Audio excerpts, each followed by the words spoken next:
Samantala, teammates, wala nang dahilan para di tumakbo dahil simula July 31, bukas na ang Philippine Sports Commission track oval facilities para sa lahat.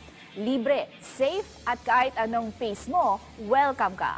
Samahan natin si teammate Isabel Reyes para silipin ang PSC track oval facilities. Panoorin natin ito.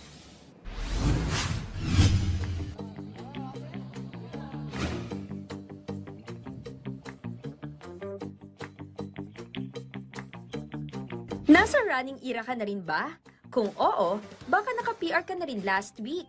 Kung hindi pa, don't worry. Hindi mo kailangan maging marathoner agad para makisali.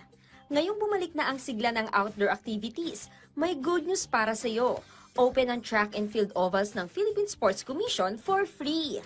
Dati para lang sa national athletes. Pero ngayon, bukas na rin para sa lahat kahit sa mga newbie. Mapa-easy jog, intervals o chill lang na recovery run, pwede mo nang gawin sa legit na track. And it doesn't matter kung ano ang pace mo. Kung 5 minutes per kilometers ka na or just starting at 8 per kilometers, lahat welcome.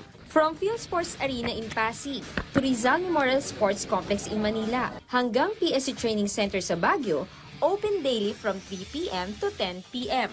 Libre, safe at perfect for solo runs, long runs o kahit shakeout run before a race day. Ang utos na to ay mula mismo kay President Ferdinand R. Marcos Jr. bilang bahagi ng push para sa healthy lifestyle. At mabilis itong inaksyonan ni PSC Chairperson Patrick Pato Gregorio kung saan noong July 31, official na binuksan ng oval sa lahat, no need for race bib or registration. Walang araw na sarado and kaya po 3 p.m. to 10 p.m. kasi sa umaga nagtitraining yung national team. So alam ko maintindihan naman ng mga kababayan natin yon. So 3 p.m. para yung mga bata galing sa eskwela, pwede na mag-exercise, maglakad. 10 p.m. para yung galing sa opisina, 6 p.m. onwards, pwede na. Well lighted, may water station, and everybody welcome. Kaya sabi ko nga, tuloy po kayo, yun ang programa natin. Utos ng Presidente, napakagandang programa, healthy citizenry. So, we're here to support 101%.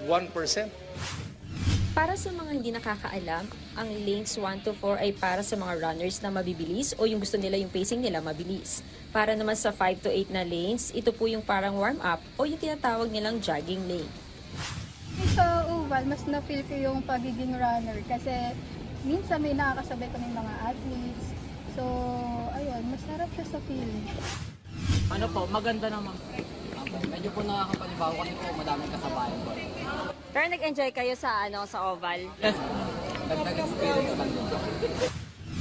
Of course po as an athlete, sobrang masaya din po ako sa feeling na open na po sa public yung track namin. And maganda din po siyang way to motivate a lot of athletes and yung mga gusto mag-start ng fitness sa track and field.